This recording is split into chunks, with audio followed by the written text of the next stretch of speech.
We're going to bring on our friend Rich Barmettler. He is a well-known restaurant and bar consultant. Been on the show before. Rich, welcome back. Thank you. Thank you very much. And I apologize for not wearing the Army green today, guys. Yeah, Trent and I are both wearing Army green. You've got a brighter green on, though. I do. So that qualifies. Bringing the spring nearer to us. So what does a restaurant and bar consultant do exactly? Well, that's a good question.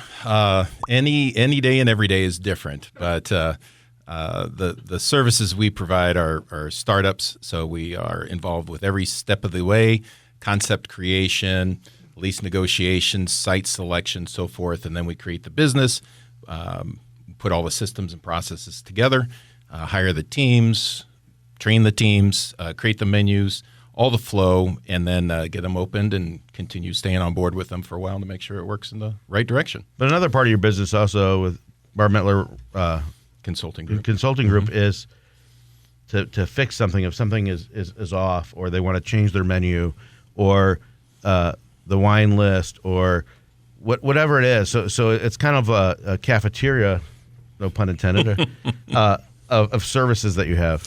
Yeah, it's a suite of services, or I call it a menu of services. I actually, 16 years ago, created a menu of services, and still to this day I use that when I'm talking to new potential clients. And that's exactly right, Trenton. It's going in and it's business advising, working with their top line and their bottom line. Early in, it was a lot of recovery work. My corporate side of my experience did a lot of that for some companies I was working for, so I gained a certain skill that way. And it's evolved more to the business advising and just improving the performance than trying to pull them out of the hole. And from a real estate perspective, real estate broker perspective, and landlord perspective, people could do far worse than to recommend their restaurant clients that need help, especially new restaurant clients, to get a hold of Rich to help perfect it, because those landlords want the rent and they want them to stay in their shopping centers a long time. Right, and you don't want vacant space. That's not good for anybody. And a lot of times, there's just a few things that need to be done. It's literally what I do is I come in and I try to work with the owners to look through the same lens that we have, but from a different angle. And once we move into that side and work on their business side of things, it's really a shift. It's an energy shift. It's a mind shift. A lot of times the teams start really reacting differently in a positive way. And it takes a little time, but they just need to kind of see the path, and I help them down that path. One thing I'm guessing that you don't do is, if they know who you are, is you don't dress up in a disguise incognito and walk into the restaurant. You're about what, 6'8"? No, I'm 6'5", and 6'5", and a few hundred pounds. We'll just leave it at that. So, Rich, it's been an interesting time for restaurant owners. We had the pandemic. They're competing against inflation and high fuel prices for a long time. There's been staffing shortages, the supply chain that Trenton just mentioned. Given all of that, we might be going into a recession. There are a lot of indicators that say that we probably are. So given all of that, where is the restaurant industry in Omaha right now? Plenty of them are opening. Isn't that the amazing thing? There are so many openings, and I have 6 that I'm working on over the next year and a half myself. Where is it? It is thriving. I think it's a little bit, we'll call it a little gray as far as what the actual performance is, because unfortunately there's a lot of owners out there that are on the ropes right now, and they're hanging on, and that's always the case, that there's a few that are doing that, or a small percentage, but it's a lot more now. There's some spaces that say, existing restaurants that have a sign on the door saying, we'll reopen when we find the workforce or the whatever, and I just find that heartbreaking. Yeah, that and cutting down days, cutting down hours.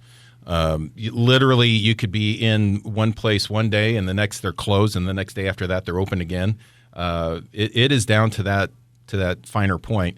And really where the restaurant industry has gotten to, I don't want to go too far off on track with this, is that the customer base has had to accept, we'll say, the conditions, right?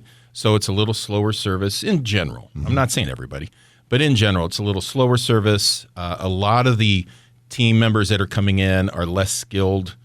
There's less development and so forth. And it's just setting kind of a different baseline. But as long as the customer base is okay with that, they can continue to operate. But that's why company culture and the restaurant culture and having everybody buy into the processes. There's some restaurants that we go to time and time again because we know that we're going to have good service. We know that they have it well staffed, and those places have got to just be doing gangbusters. Yeah, and that's Trent. That's a term I call magic. The people are the magic, right? But it's more than that. It's the culture.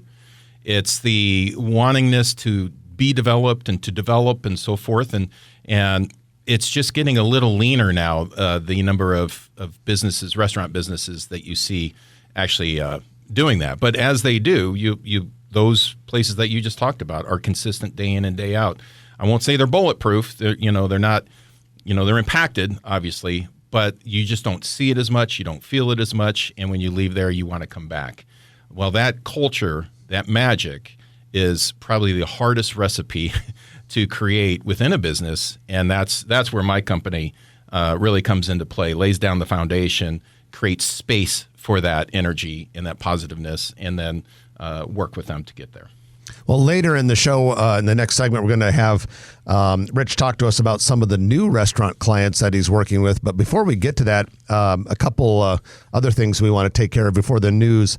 First of all, you wanted to bring up a fundraiser for Netties. A lot of people have heard about the tragic fire that made the restaurant in South Omaha, Bellevue area, a total loss. But now there's something in play or plan to help out the workers. Yes, that's going to be at Stocks and Bonds. Again, just like you said, Jeff, it's for the employees. It's a fundraiser. My friend Joe Pagenter from Artistic Sign and Design, and he's also the lead singer and drummer from Blue House. They're playing the event, and he brought it up to a networking group that I'm in. And it's an all-day event from 12 p.m. to 10 p.m., I believe. They have multiple bands, and the proceeds are going to the employees. And it sounds like it's going to be a really big event and very exciting. So it's something certainly to check out. For people that aren't familiar with where Stocks and Bonds are, where is it? Do you know? Yeah, Stocks and Bonds is in the Ralston area. I believe that's Ralston. 84th and Park Drive. Okay. Everybody knows where Spaghetti Works is. Yeah, same shopping center. It's in the same shopping center. It used to be Brewski's. Stocks and Bonds actually used to be Brewski's. Okay. And right next to Chrome, the old Chrome. Yeah. Okay. Xenon Hair Salon. We have Rich Barmettler with us. He is a well-known restaurant consultant, bar consultant, restaurant rescue kind of guy, but he also works with restaurants even before they get started. And Rich, that's where we want to start.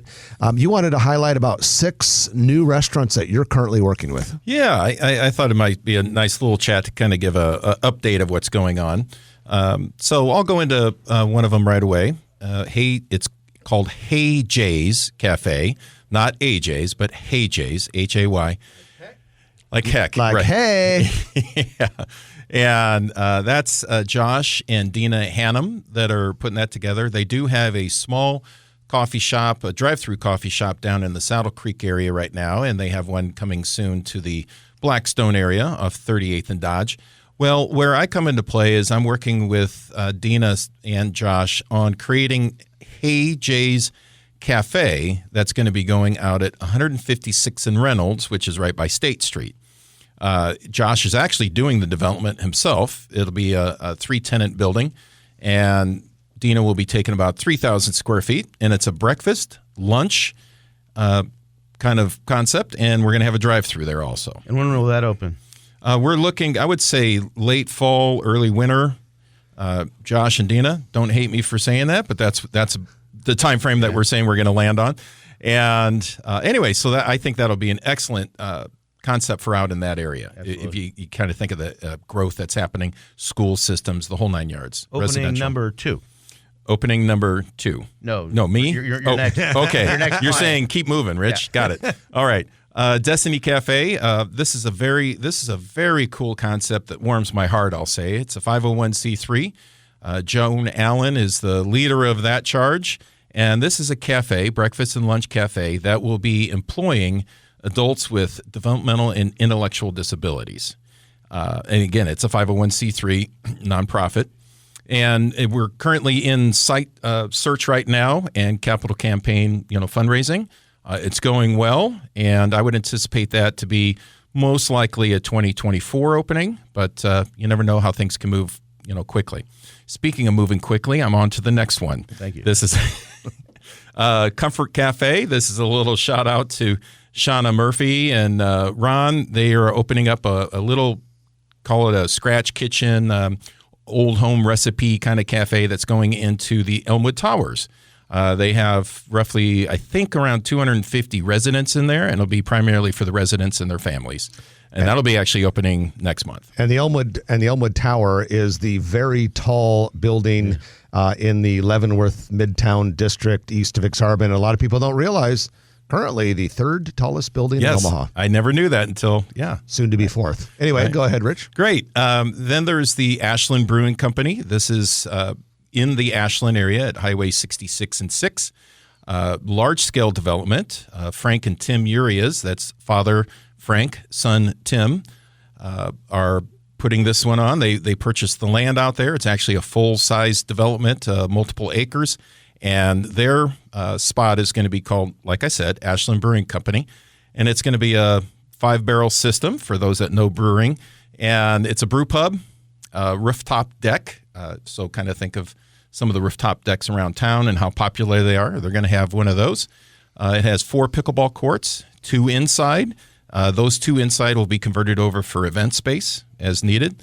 And then there's a lot of outdoor area with fire pit seating, soft seating, cornhole games, and even crosses over into entertainment for when we want to have any kind of music out there. And that's about a 10,000 square foot building, right? Yeah, right in that area. Right. And that's being worked on right now as far as right-sizing it. That's nice. It's kind of like, what is that, Jukes and Elkhorn, but a bigger version of that? Yeah, Jukes on steroids, maybe. Now, their brewing system is bigger. Not real steroids. Their brewing system is bigger at Jukes, but the facility will be bigger at Ashland Brewing Company. Well, and we've been talking a lot lately about how Ashland is really coming along. Like their downtown area has some really cool shops and bars and restaurants, and a lot of people are moving into those lake developments in and around Ashland. And now you put in a 10,000 square foot brew pub entertainment center. That's a big time step forward for Ashland. It is, and it's fortunately it's a distance from the Smash Park. This has been in the works before Smash Park was ever announced. But Smash Park and that La Vista area is kind of its own little city in itself of